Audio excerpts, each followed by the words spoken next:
வருடம் ஒரு முறை கலை திருவிழா. அடடா, இது பற்றி தெரியாதவர்கள் சமூக வலைதளங்களை தட்டி பாருங்கள்.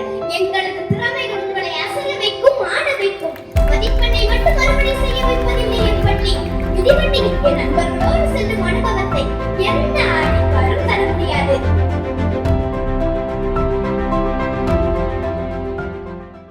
ஏளனத்துடன் பார்க்கும் மக்களின் காதுகளில் என் ஒளி ஓங்கி ஒளி கட்டும். தானே விதையுண்டு விருட்சமாய் வேரோடி ஆலமரமாய் தலைவிட்டு இலக்கண இலக்கிய வளம் செய்த செம்மொழியா என் இனிய தமிழ் மொழி இன்னும் உயிரோடு இருக்கிறதென்றால் அதன் முக்கிய காரணம் என் அரசு பள்ளியும் அதில் தமிழ் வழியில் படிக்கும் என்னை போன்ற மாணவர்களும் தான். ஆம், அரசு பள்ளியிலேயே தமிழ் மொழி இந்நேரம் தலைமறைந்து போயிருக்கும்.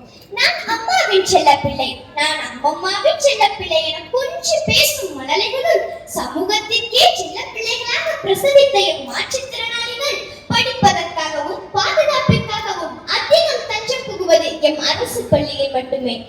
ஈன்ற பொழுதின் பெரிதுவக்கும் தன் மகனை சான்றோன் என கேட்டார் என்கிறார் நம் ஐயன். என் அரசு பள்ளி குழந்தைகள் பல அம்மாக்களை இறப்பாலோ பிரச்சனைகளாலோ உணர்ந்து பாட்டிகளின் அரவணைப்பாலும் பள்ளி சத்துணவாலும் வளர்கின்றனர். தந்தை மகன் காற்றும் நன்றி அவையத்து முந்து இருப்ப செயல். ஆனால் என் அரசு பள்ளியில் படிக்கும் பலரத அப்பாக்கள் மதுபான கடைகளில் முந்தி இருக்கும் ஆன்மாக்களாகவே உள்ளனர். இப்படி உள்ள அப்பாக்கள் எப்படி தன் மகனை கற்றோர் நிரம்பிய சபையில் முன்னிறுத்துவர்? என்ன வளர்ப்பில்லை என் அரசு பள்ளியில்? ஏன் காசை கொட்ட வேண்டும் மற்ற பள்ளிகளில் என்பதே என் கேள்வி.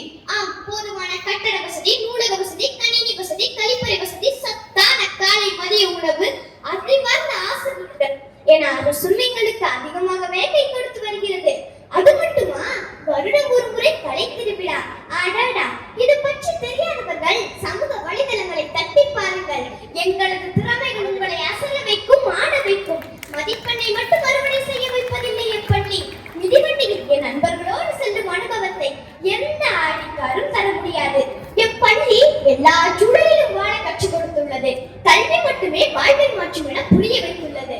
வறுமை வாழ்வில் உயரவோர் தடையில்லை என உணர வைத்துள்ளது. ஆம், என் அரசு பள்ளி வறுமையின் அடையாளம் அல்ல, பெருமையின் அடையாளம். ஆம், என் அரசு பள்ளி வறுமையின் அடையாளம் அல்ல, பெருமையின் அடையாளம். அதிக பசியை தேடி வரும் குழந்தைகளுக்கு இதை தேடும் சரணாலயம் என் அரசு பள்ளி என்பதை நீங்கள் உணர அன்புடன் வேண்டுகிறேன். நன்றி, வணக்கம்.